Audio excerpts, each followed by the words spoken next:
मेरे आभासी दुनिया के प्यारे मित्रों, आप सभी को मेरा प्यार भरा नमस्कार। जैसा कि दोस्तों लास्ट वीडियो में हमने देखा कि ज्योतिबा शादी के लिए तैयार हो गए थे। जैसा कि उनके पिता गोविंद राव ने शर्त रखी थी कि अगर ज्योतिबा तुम्हें आगे की पढ़ाई अपनी शुरू करनी है या पढ़ाई जारी रखनी है तो तुम्हें सबसे पहले मेरी बात माननी होगी और मेरी शर्त ये है कि इसके लिए तुम्हें शादी करनी होगी, जिसे ज्योतिबा ने मान लिया और आगे की पढ़ाई की तैयारी करने लगे। दोस्तों इसी बीच जब शादी के लिए लड़की देखने के लिए जाने वाले थे लोग, उसी बीच कुछ लोग आते हैं और कहते हैं कि अगर इस समय आप अगर जाएंगे शादी के लिए तो यह अशुभ घड़ी है। अशुभ घड़ी को शुभ करने के लिए हमें आपको दक्षिणा देनी होगी, उसका उपाय सिर्फ हमारे पास है। इसको सुन करके ज्योतिबा ने कहा कि पंडित जी, ये सारी घड़ियां अगर ईश्वर ने बनाई है तो सभी शुभ होनी चाहिए। और क्या कुछ बहस होती है दोस्तों, आप खुद सुने इसे। और ज्योतिबा ये मानते थे कि जो शास्त्र लिखे गए हैं, जो वेद पुराण लिखे गए हैं, वह सब गरीबों, वंचित, शूद्रों को गुलाम बनाने के लिए लिखे गए हैं। इसके अलावा और कोई कार्य नहीं है इनका। जितने भी वंचित वर्ग हैं इन सबको गुलामी के जंजीरों में जकड़ने के लिए ये सारी चीज़ें बनाई गई हैं। दोस्तों अगर वाकई इनके सारे विचारों को पढ़ना है और इनके वाकई एक्चुअल विचारों को पढ़ना है तो इनकी एक पुस्तक है दोस्तों जिसका नाम है गुलामगिरी। और गुलामगिरी को पढ़िए, आपको बहुत से ऐसी मिथक चीज़ें जो सोसाइटी और समाज में आडंबर हैं उससे आपका ध्यान हट जाएगा और आपके आंखों से वो पर्दा हट जाएगा। दोस्तों चलिए सुनते हैं इस तीखी बहस को जो ज्योतिबा और उन पंडित जी के बीच हुई। गोविंद, हमें मनोकामना करते कि आपका सब शुभ हो जी, लेकिन कभी कभी दर्शन मात्र पर्याप्त नहीं होते। शास्त्र संबंध के अनुसार समय का भी ध्यान रखना जरूरी है।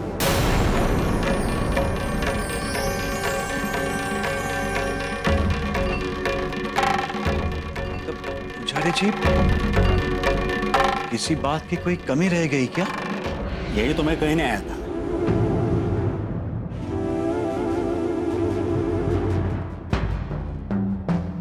पदरा लगा हुआ है और इस पे यात्रा में जाना अमंगल हो सकता है।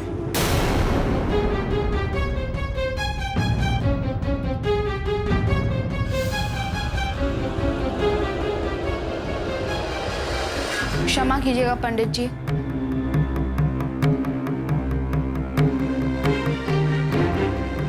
लेकिन भद्रा क्या होता है? तुझे उससे मतलब? बाबा, हमें ये तो मालूम होना चाहिए ना, जिसकी वजह से अमंगल होता है वो कौन है, क्या है? देख ज्योति, पुजारी जी की बातों पर सवाल नहीं करते।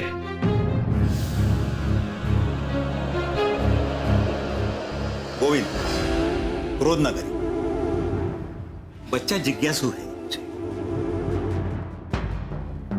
और लोगों की जिज्ञासा शांत करना भी हमारा धर्म ही है।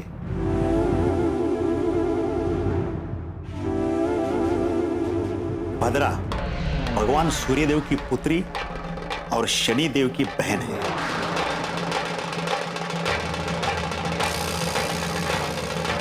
और इसका स्वभाव शनि देव की तरह ही उग्र है। और इस स्वभाव को नियंत्रित रखने के लिए भगवान ब्रह्मा ने पंचांग के एक विशिष्ट अंगविष्टिकारण में इसे स्थान दिया है। और इस काल में कोई शुभ कार्य किया नहीं जाता। देवी देवता तो कल्याणकारी होते ना महाराज।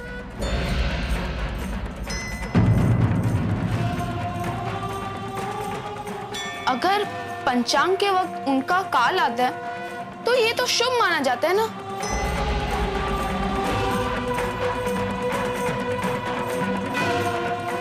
और देवताओं का उग्र व्यवहार, ये तो नहीं हो सकता।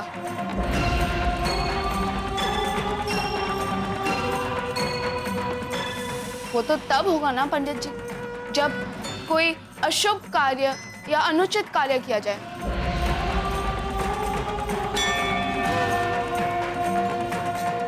लेकिन शुभ और उचित कार्य के वक्त भगवान को तो प्रसन्न होना चाहिए ना। शनो सोमे तजेतो वर्मो।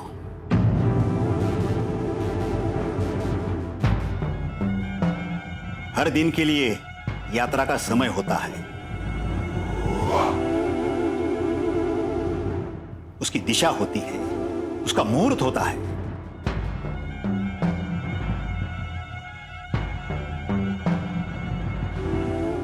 अगर इसका ध्यान रखा ना जाए तो ये दिशा शूल लगता। पंडित जी, ये भद्रा वाली बात तो मुझे समझ में आ गई, लेकिन आपने मेरे सामने एक और समस्या खड़ी करवा दी।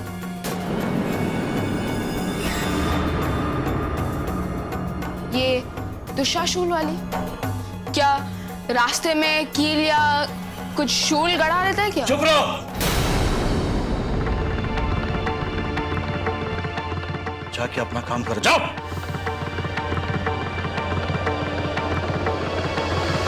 जो बुद्धिमान होते हैं वो दिग्बल में चलते हैं। तो क्या दिग्बल के रास्ते में जाने से मगदल के लड्डू बरसते हैं? बालक, वो अभी अज्ञानी है। काल की बारीक गणनाओं को तू नहीं समझ सकता। उसके लिए शास्त्र के अध्ययन की आवश्यकता है।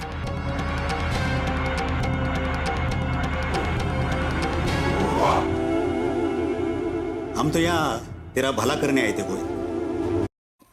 जैसा कि आप सभी लोग जानते हैं दोस्तों कि जब तर्कों के सामने कोई जीत न पाए तो वह बस बड़ी बड़ी बातों के जरिए आपको चुप कराने की कोशिश की जाती है।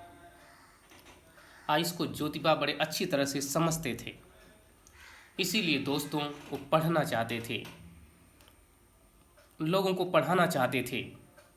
दोस्तों, अगर आप चाहते हैं कि आगे इसी तरह से ढेर सारे विचारों को उनके सामने लाते रहें हम, तो दोस्तों इसको जितना ज़्यादा से ज़्यादा शेयर कर सकें, लोगों तक पहुंचा सकें, जिससे पता चल सके कि आप बहुजनों के तर्कों के सामने बड़े बड़े लोग भी नतमस्तक हुआ करते थे, जिनके बिहाफ पे कहा जाता है कि आप शूद्र हो, अति शूद्र हो, पिछड़े हो, दबे हो, कुचले हो, आपके पास ज्ञान नहीं है। तो दोस्तों इसको देख करके आपको अंदाज़ा लग सकता है कि किस तरह की बातें उस समय ज्योतिबा कर रहे थे। तो चलिए दोस्तों, अगले एपिसोड में फिर से मिलते हैं। तब तक के लिए दोस्तों बहुत बहुत धन्यवाद।